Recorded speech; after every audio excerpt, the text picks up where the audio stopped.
Hi folks, welcome to the A Minute to Midnight Show. This is Tony coming to you from New Zealand, and with me today I have Gary H and Gary C, and they've both been on the show several times in the past before. Often we have Fred S with us, and but he's not been able to make it today because his father's ended in hospital, so he was due to join us, but he's had to take off to go and see his father. So anyway, there's a lot to talk about. And I really have enjoyed our previous times we've all been on together, so I'm sure this will be fun and very informative as well. So welcome to Gary C. and welcome to Gary H. That's what happens when you have two Garys on the line. Yeah. Gary, and it's the Gary and Gary show. You can't even say Big Gary and Little Gary. We don't know how tall we are. We're sitting here right now. Okay, there we go. All right, so laugh these days, right? Certainly got to laugh. Yeah, amen to that. Yes. Okay, guys. So we've got. I think the main thing we really want to look at is what's happened in the economy with the Silicon Valley Bank, particularly that collapsing, and other things associated with it. So who wants to kick off? Maybe Gary C. Okay, well, I mean, by now, I know all the listeners here are pretty much stay in tune with everything.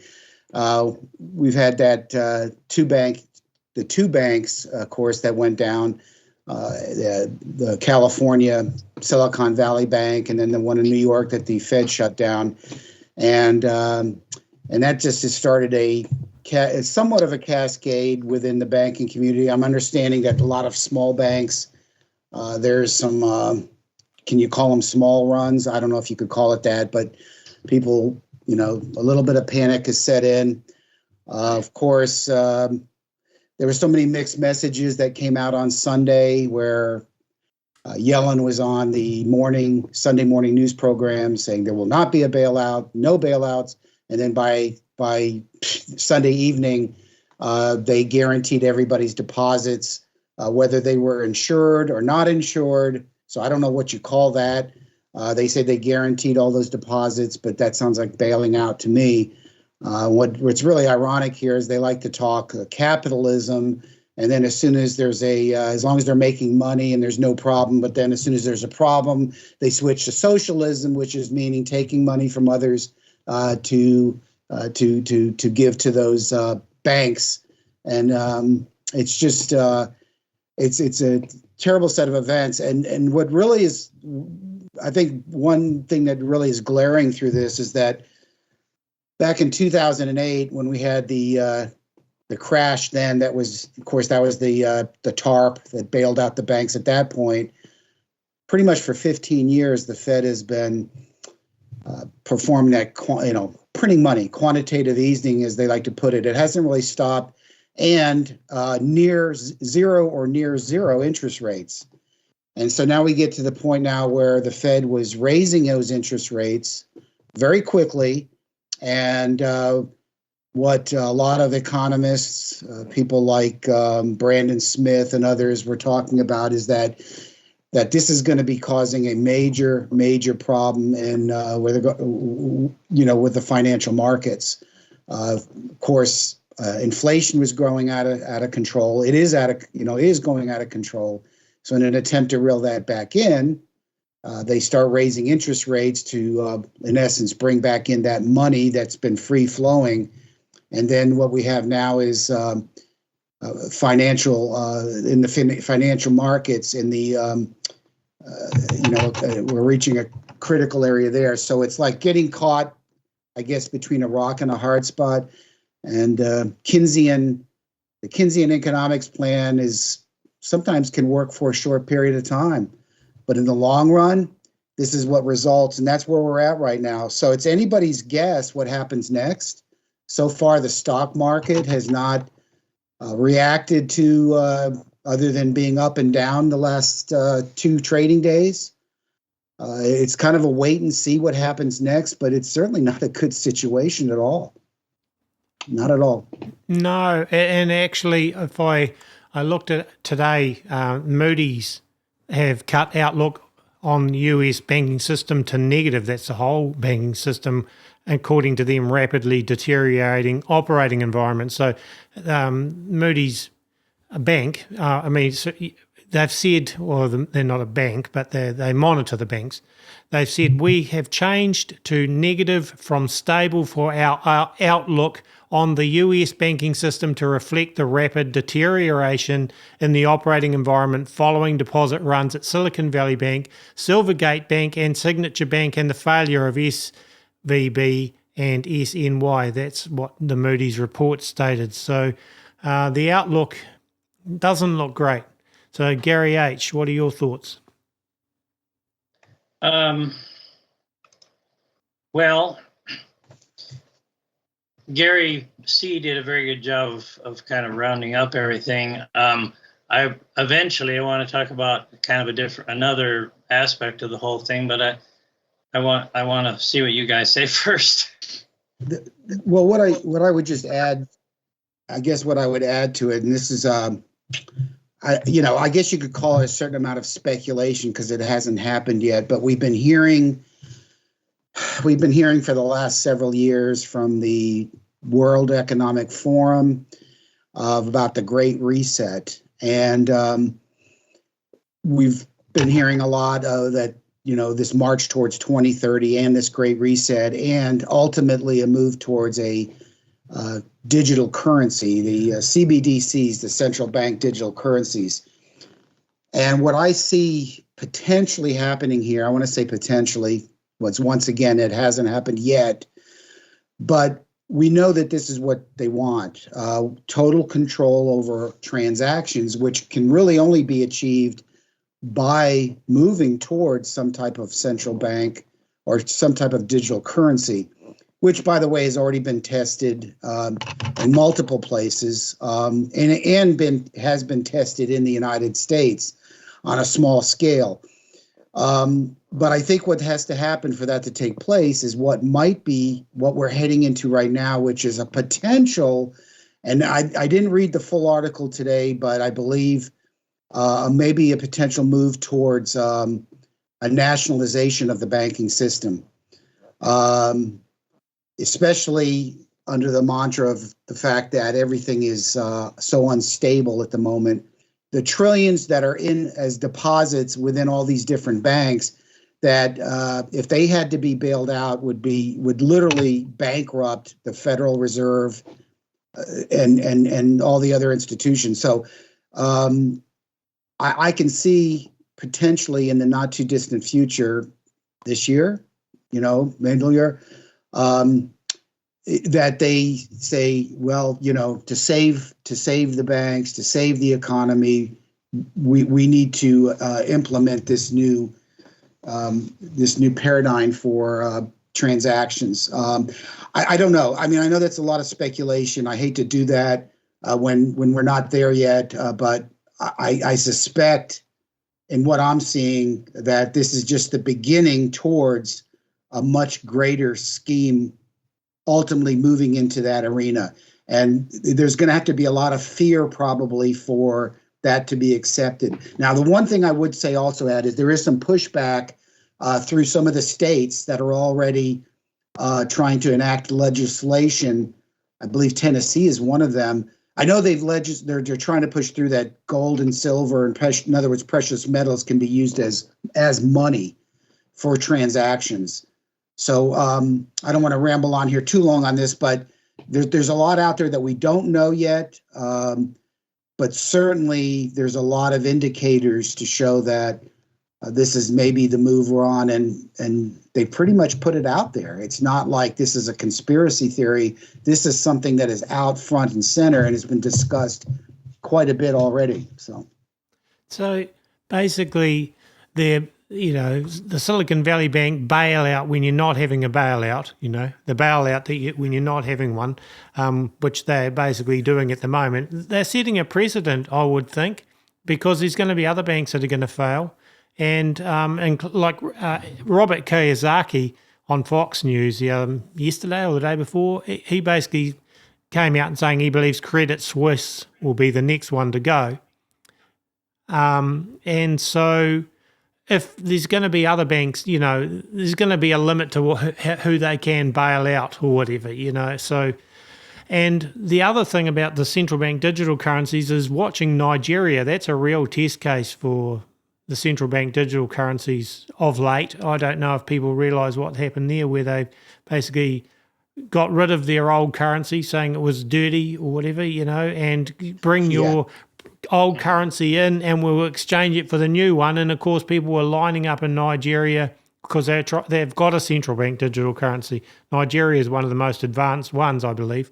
And then people were lining up at the banks and they said, oh, sorry, we don't have enough of the new notes to give you, so you'll just have to bank your money into the bank. So, of course, they take their cash in because it's no longer legal tender, and it goes into their bank account, and, they can't get out the new supposed cash or whatever. So there is a pushback, though, I believe, in Nigeria, but a lot of businesses really struggling and whatnot. But I think that's a test case for probably the rest of the world in some ways. So, Gary H., what are your thoughts? You mentioned something was on your mind. Yeah, well, and actually, Gary mentioned some of the things I was thinking of, and then I did see an article about how what they're doing is going to, it's going to change banking everywhere, because, and I was trying to find the article and I can't get it to come in right now, but because basically they have set the precedent that any bank, any bank that fails, and I think Gary kind of mentioned that, they're going to have to back it up. And so eventually they're going to run out of money to back them up. But basically they set the precedent that they're going to back them all up no matter what happens, is what they're basically saying, seems like to me. Anyway, that's a whole new thing that's never happened before. But what you were talking about, Gary, I've got this article about the states where money is being redefined and non-government issued cryptocurrency is being banned. So that's some of the pushback by the states. And there's quite a few that are, they're trying to pass CBDC legislation. And then what was it? Did you mention the governor of South Dakota vetoed the bill there? Yeah. Didn't it? But there is like, let me count them. See if it tells me how many. There's like 20 states where they are trying to pass this type of legislation to adopt the CBDCs and then banning cryptocurrency like Bitcoin. So hopefully there will be other governors who are strong enough to veto these things, but I think one other aspect of this too, which I thought was rather interesting, was is that in this occurrence, it used to be that Treasury bonds were the safe haven, and because of what I mentioned earlier, that for about the last 15 years, it's been the interest rate between money loaned to banks and so on and so forth was zero or near zero. That in the SVC, for example, they purchased all these 10-year Treasury bonds that were paying like less than 1%. And since the Fed has been raising rates and raising them pretty rapidly, those investments were worth much less than they originally were. So they began trying to,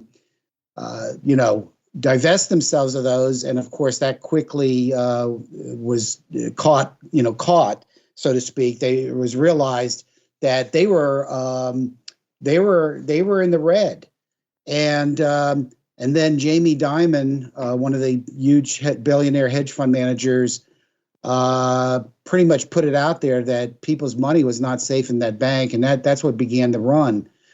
But this is going to happen in many other places. Pensions, corporations that have got their pensions invested. In fact, I even saw that Roku had a large majority of their cash, like 26% of their cash, I believe it was in that bank. Of course, now they've been saved, but they would have been cash strapped totally.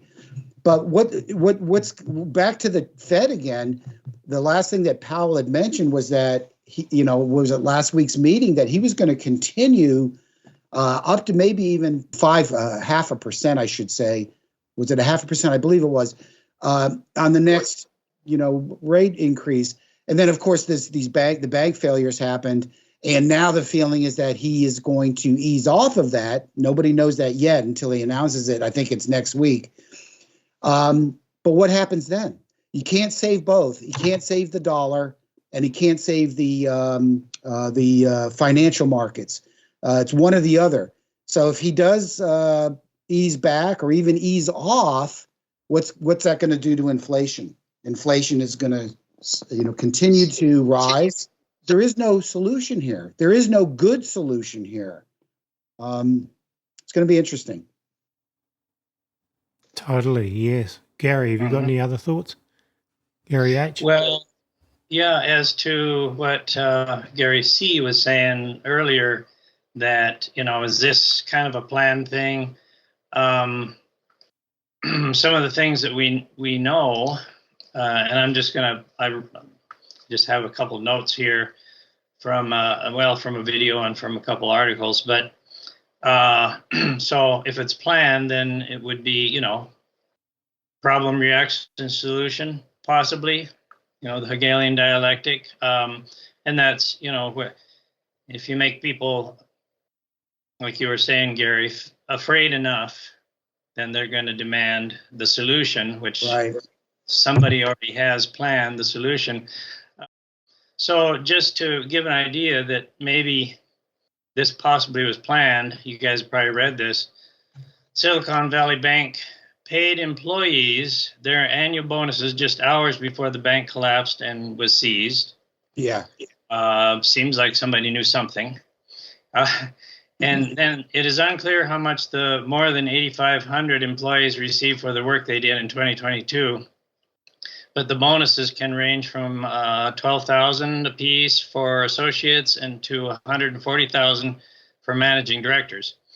And then the average paid for an employee there was $250,683.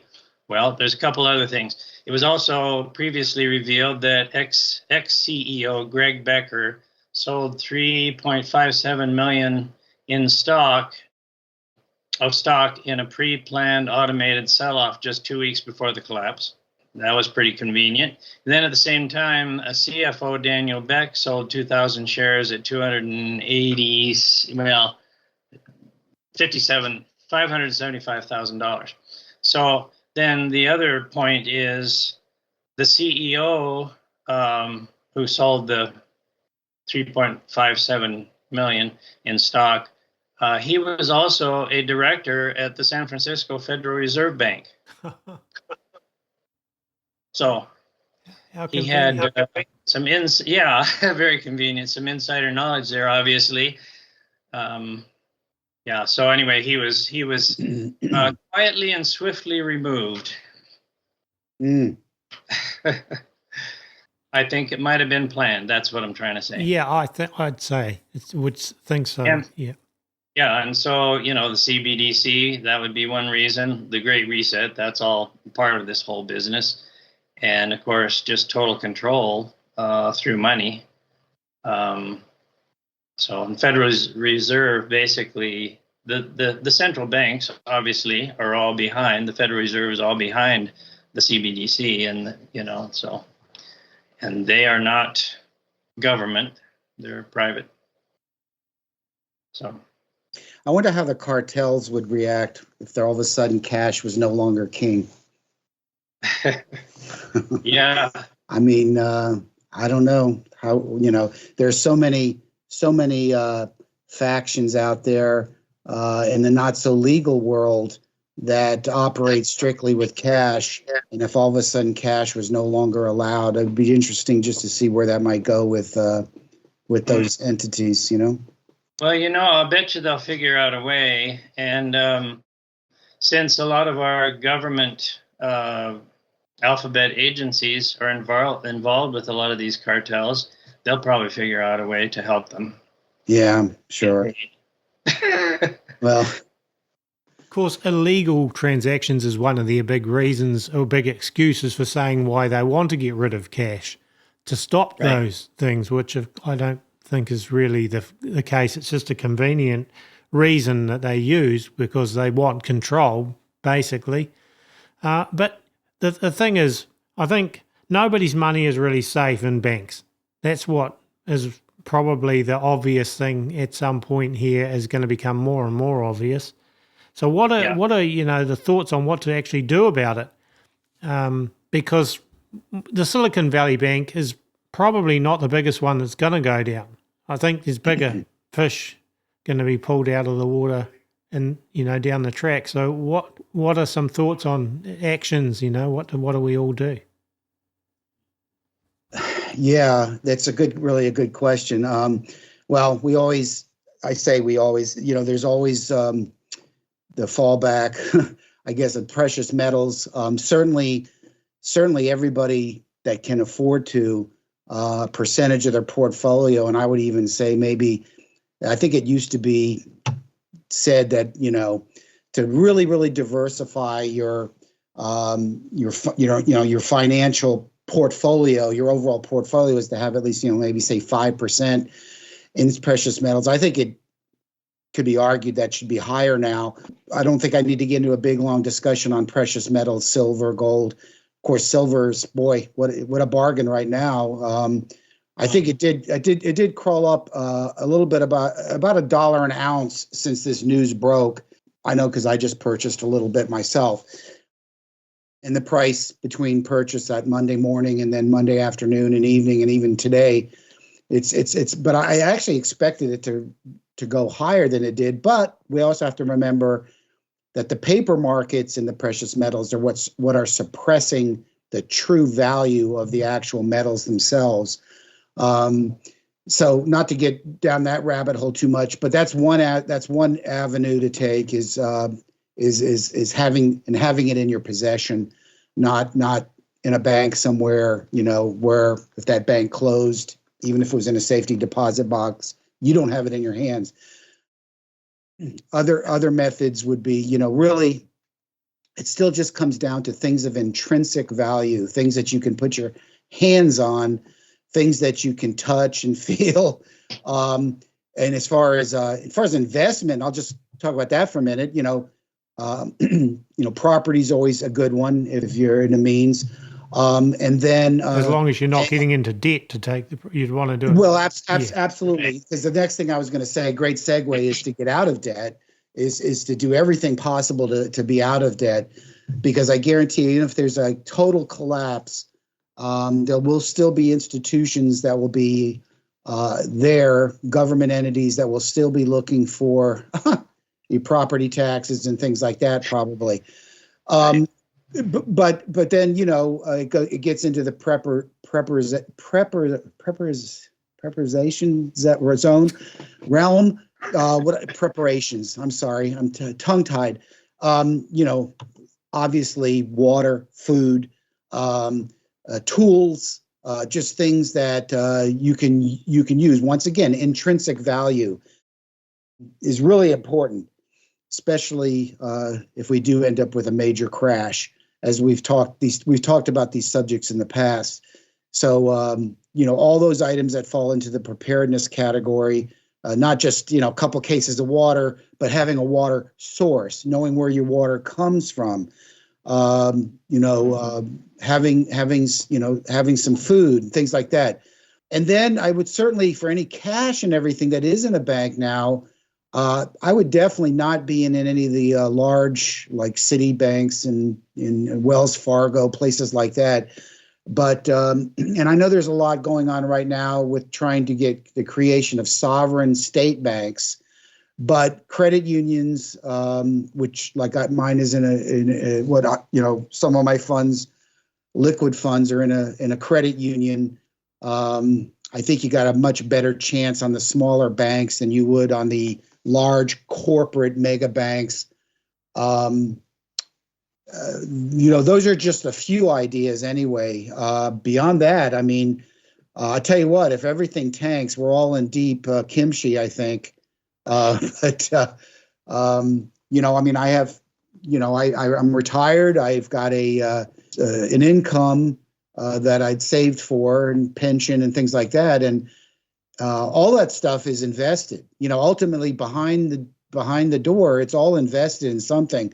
And those investments, no matter where they are, depending how severe the catastrophe that might unfold here, they're all going to take a major impact. So I guess you got to just try to, get out of debt, have some metals, have them in your possession. Silver's the best bargain still out there, obviously. Things you can touch and feel, extra parts for things that might break down that you might not be able to get your hands on too, Well, the other thing is with inflation the way it is, and I know you've got inflation big time in America, we've got it here in New Zealand too. The other side of that is also things that you can buy now are likely to get more expensive, and food is going up and things. So if you can hold even food that stores well now, if you get it now, the chances are that's going to be more expensive in a little while. So if you can afford to have it, buy it extra now and put it aside, that's kind of saving the money that you could be paying down the track. That's aside from a collapse, of course, which is if everything systemically collapses, then that's a whole bigger issue. But inflation in itself is enough of an issue to be looking, I think, at what you can buy now to save later, if possible, without being in debt, of course, which is what you don't want. You don't want to be racking up credit card debts and things to do it. But if you can afford to buy extra food, now's a good time to do it. Adding one thing to what Gary was saying, don't keep a lot of money in whatever bank you have. If you can just keep enough to pay your bills, if you pay by check or however you're paying them, that's a good way to go. Take the rest out, as long as the bank will actually let you take it out, which some banks probably aren't right now, some of those that are having troubles. But we were able to take some out just a few days ago, and that was good, and just left enough to pay the bills. What we took out was basically to pay our income taxes, which is another story, but it was quite a bit. So how much did you owe Ukraine this year? Yep, that's where it's all going. Yeah. The other thing is, if this gets really bad, it will be good to, be part of a community garden, a community. What are those other kind of exchange things? I can't think of the right word for it, but we're a food co-op kind of a thing. Being at least knowing where those are and who to get a hold of and become part of those. Besides having your own garden, of course, those are always good things down the road. Local. Yeah, there you go. Yeah. You're going to have to know who your friends are and who you can barter with, and yeah. Yeah, well, of course, at the moment it's digressing somewhat, but all of a sudden eggs are bad for you. They've been good for you until now, but now all of a sudden they're bad for you. They cause you blood clots, and wait a minute, What else causes blood clots? Oh, I better not go there. But but they're saying now chickens and eggs are the enemy, and the bird flu and all of that. So I was talking to someone just yesterday about, it mightn't be a bad idea to work around a string of people who's going to breed the chickens, and things like that, so you can get fresh ones from somebody, because they only live a certain amount of time, and if you want to have your own eggs and chickens, then somebody's going to have to do it. But of course, government agencies are liable to come along and go, oh, that chicken might possibly be, there's just a smidgen of a chance it might have a sickness, therefore we're going to have to cull your whole, flock of chickens. Or exactly. This is the... And since they use the faulty PCR test to check these chickens for the bird flu or whatever it is, then they can basically make it say anything they want to. So Exactly. Yeah. they will have it if they test them. Kind of a sidebar to all this, because everything is, when you stand back and look at everything, and as our friend John Haller likes to say, everything is converging. It seems like so many things are happening at the same time, and not like the most recent train disaster, the train derailment there in East Palestine, and what's happening there, which you're not hearing unless you're on alternative media, and even then, it's even on alternative media, you're not hearing too much on there now. But that place is devastated. Right. It's devastated. And coincidentally, in Cleveland, Ohio, that's one of the designated 15-minute cities, which my understanding is that's where they want to move these people off of their diseased land now to that location. And that was the kind of the segue I was getting into, was that, once again, from the World Economic Forum, they want these 15-minute cities where everything is within 15 minutes. Your work, your home, your apartment, I guess, where you go to grocery shop, everything, so that you're not expending too many carbon. Your carbon footprint is minimal. And so, they want 15-minute cities, and then it's of course, you get a carbon allotment. They're talking about carbon allotments. If you want to go on a vacation, do something, if you've exceeded that allotment, oh yeah, you can take that as long as you pay $600 or some amount, because in a carbon footprint penalty or payment, tax, whatever you want to call it. And then, of course, that with because of AI, artificial intelligence, and what they believe is going to be replacing a lot of jobs through robotics and automation and everything, that there'll be a universal basic income to go with that, those carbon credits that you're given. And then, of course, digital IDs, and I already mentioned the basic, basic income. And then, of course, the CBDCs, which then kind of like brings it all together into one total control system, where between your digital ID, CBDCs, where every transaction is tracked, everything is tracked, where you live is tracked, cars that are being built now with cutoff switches, things like that, that the government can come in and just cut your car off, turn it off, can't start it. So we're looking at a real, this is making 1984 look like a picnic or something, Yeah, it's all moving this way. Whether it all comes to fruition, I don't know. But that is the move afoot.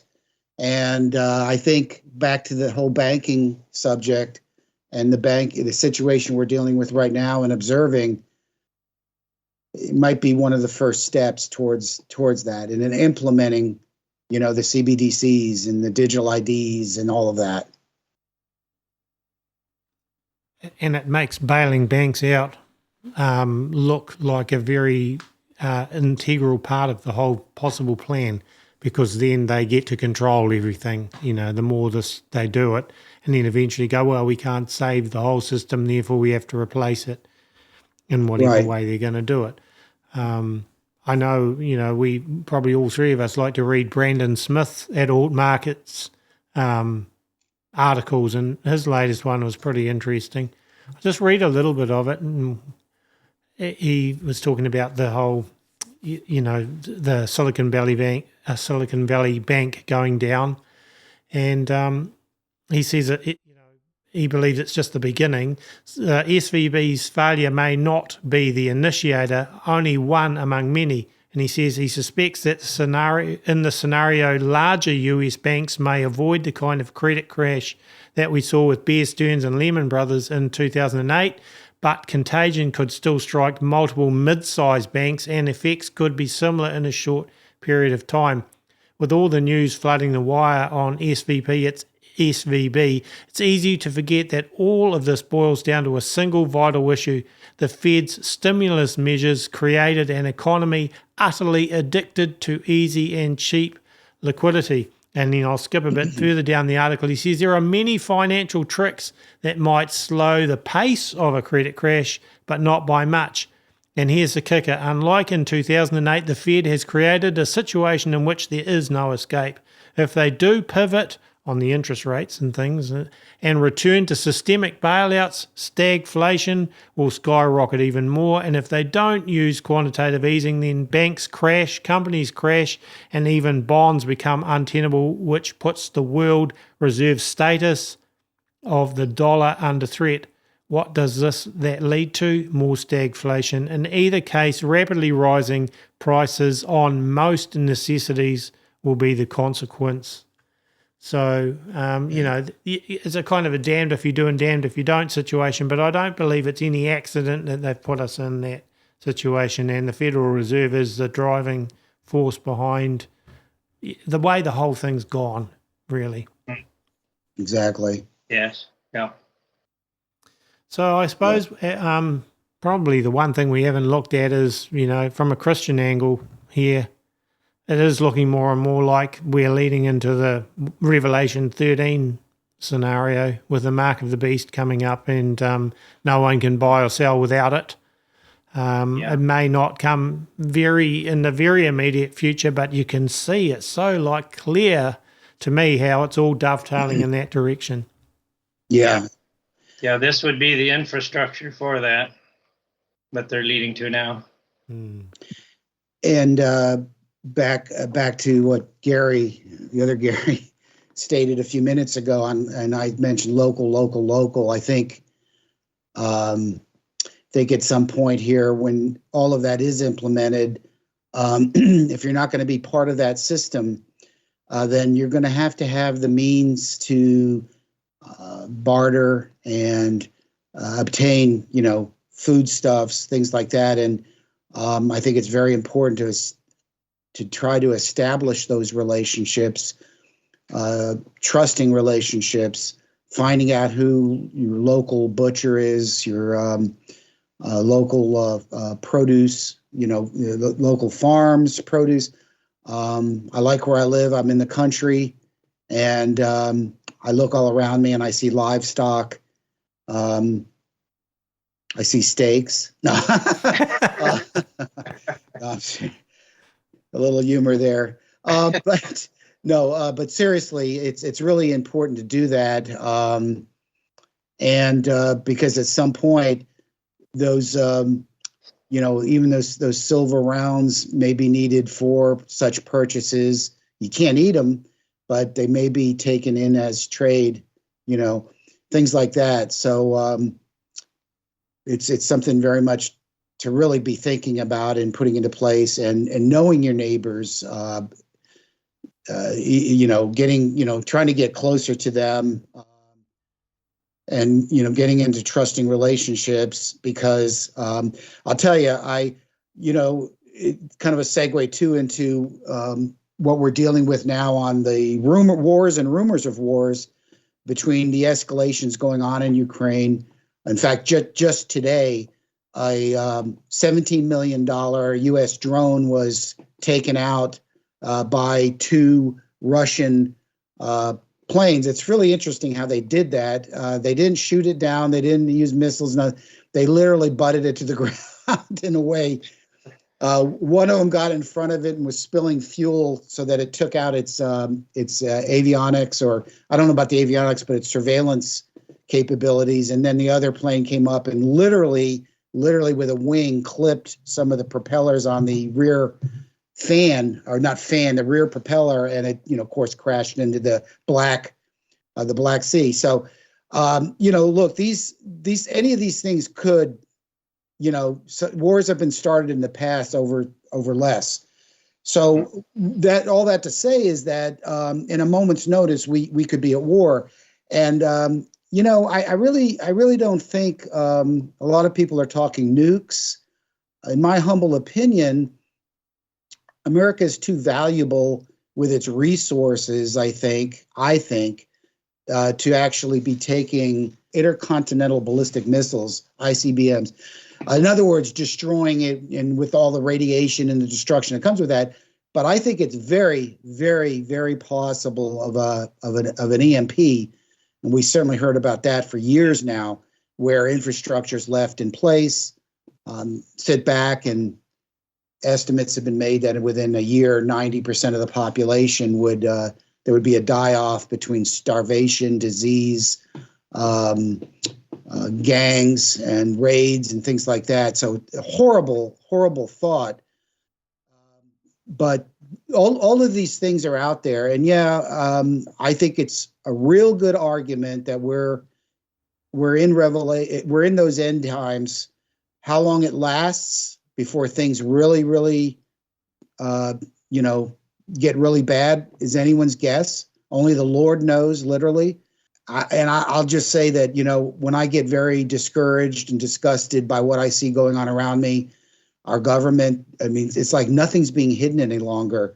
The corruption, the election rigging, the banking failures and the banking corruption, they're finding out all the corruption here with SVB, and things like that. The recent scandal with the Bankman-Fried, I call him Kid, all of that. These things are not being hidden any longer. The money laundering going through Ukraine. So when I really get down and out on this, and sometimes it's a little bit of data overload, and I need to step away for a little bit, I have to keep reminding myself of who's in control, and that's the Lord God, and He's got a good plan. It's His timeline. The good book told us these days would come. And once again, as John Haller likes to say, what did you think the end times would look like? And you know what? We've all been, those of us that have had ears to hear and eyes to see, we've been talking about this for a long time. I really thought a crash was coming along. My eyes opened I was red-pilled about 15 years ago, and I really, really thought things were going to happen sooner than they have. Certainly things have gotten a lot worse in the world and in this country, for the reasons I've kind of mentioned, plus some. But the bottom line is Jesus and his prophets in the Old Testament, Isaiah, Daniel, Ezekiel, Jesus himself, he told us these things would happen. So we're to take heart with that and just recognize that we're in those times. I believe we are. I think there's a good chance that maybe before I leave this world, Jesus might be back, but maybe not. But in any event, whether I live to see him return and get taken up, or I leave this mortal body, I know where my home is. It's not in this world. And that's where I take heart. That's where my hope lies. And that's what keeps me going. Amen. Well said. So, Gary H., have you got any final thoughts, and we'll look to wrap up? We certainly, just even from recent events, we know that the government is not going to save us.